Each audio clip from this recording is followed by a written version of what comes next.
Hey everybody, here's a Mame cabinet update for everybody. As you can see, I'm finally actually playing games on this thing, and I gotta say it's never looked better. This is Mortal Kombat 3 playing on it. It's a good look at it for you. I know I said in a prior video that I'd record the first boot up, but it's really nothing worth videotaping. It's just the process of it detecting drivers and everything, and then you configuring, and you know, it's not fun to watch, so I didn't record it. But I figured I'd show you guys me playing it or turning it on, showing you what it looks like playing. But man, it looks fabulous. I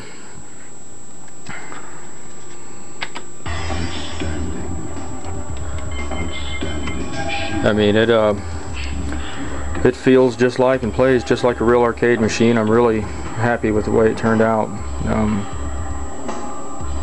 Everything is great. And I mean, just great.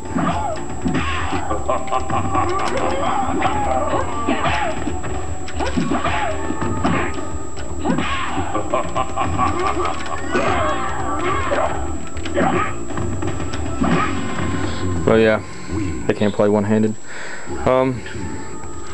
Everything looks nice. Got all the buttons working. The only thing I'm having trouble with right now is the coin door. But you see this button right here gets you out of the game. The other button is a coin. I have it set up to where when you press the start button, it also inserts a coin. You know, I believe I saw your main man have his set up like that, and a couple other people, and it actually comes in pretty handy. The only problem is if you got certain games like Ultimate Mortal Kombat 3, you build up a lot of credits. So, but it really doesn't matter. It just lets you play it a lot easier.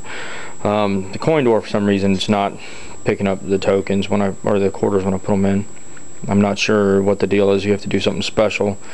I don't understand how the switches work on the bottom of it. I thought they were just like normal cherry switches, so I just hooked them up just like I would any other cherry switch, and it's not registering when I drop the quarters in. So I got to figure out what the deal is with that. But everything is working and plays great. I mean, I'm just totally and utterly happy with it.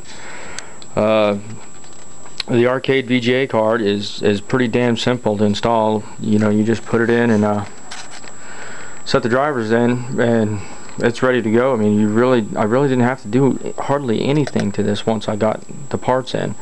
The hardest part was finishing up the bottom of the control panel. You know, putting all the wires into the iPack and everything.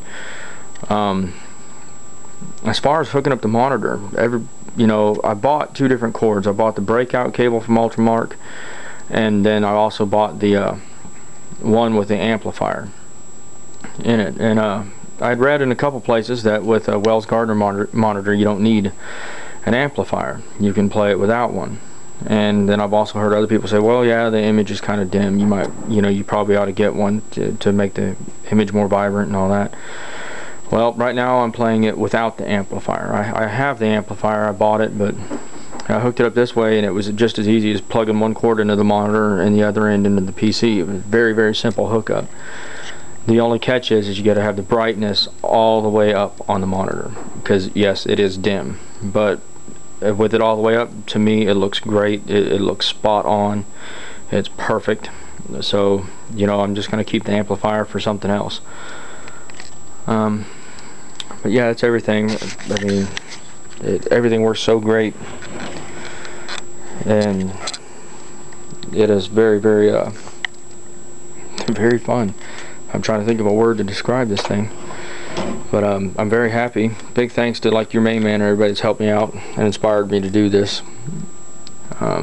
It just looks fabulous. Hang on one second. I'll set the camera down. I'll show you the bottom side of the control panel.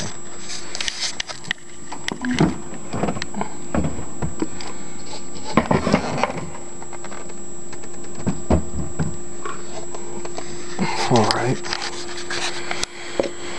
here we go. There's your iPack right there with the light on. And what I had done was I had all the wires ready, and with a lot of extra cord coming off, you know, about probably an extra 6 or 7 inches than I needed. And then I just trimmed them up and put them where I needed them once I got the iPack. But this is my wiring job on the bottom of the drawer, or the control panel. Bit of a chore. It's not hard. It's just more time consuming than anything. And make sure you label your wires if you're going to use the same color, because I couldn't afford to go out and buy different colored wires. I just, used red for player 1 and green for player 2. And so it's very important to label your wires and take your time. You're wondering how I got the buttons configured out for the top of the cabinet, the escape the game and all that. This right here is a PC power connector. You can find them in all your computers nowadays. And what I did was I took a male and female and I made a quick disconnect for the control panel. This way I can remove the control panel, because I in the future want to make another one that is a MK3 replica. I've got the decals and everything already. I've just got to take the time and buy the controls and another iPack to make a second control panel. And so the theory will be I'll be able to just unplug this one and plug the other one right in. And so the only two cords that are connecting this control panel to the cabinet is this quick disconnect right here, and then the iPack output. If you're wondering why I don't have my keyboard plugged in here, when you use a USB style iPack, you can plug your keyboard into the back of the PC, and Windows supports more than one keyboard, so you don't have to have it plugged in right there, which is kind of nice. It makes it a lot easier for moving cords and everything. You don't ever have to move your keyboard out when you want to take the control panel off, and you don't have to get down in the cabinet to unhook anything. It's all right here. But that's it. Everything is just great. I mean, just absolutely great. Any requests for any videos or a look at how I did something, please ask away. I'll be more than happy to do a video or any gameplay on anything. But I got some friends coming over today. We're gonna sit down and play some Mortal Kombat. We all can't wait. This took me 7 months to build, and probably a build cost right around $1,000, and totally worth it. I grew up on the arcades, and this stuff is just awesome. I love this. Thanks everybody for watching. Thanks again to your Mame Man and anybody and everybody else who's helped me out.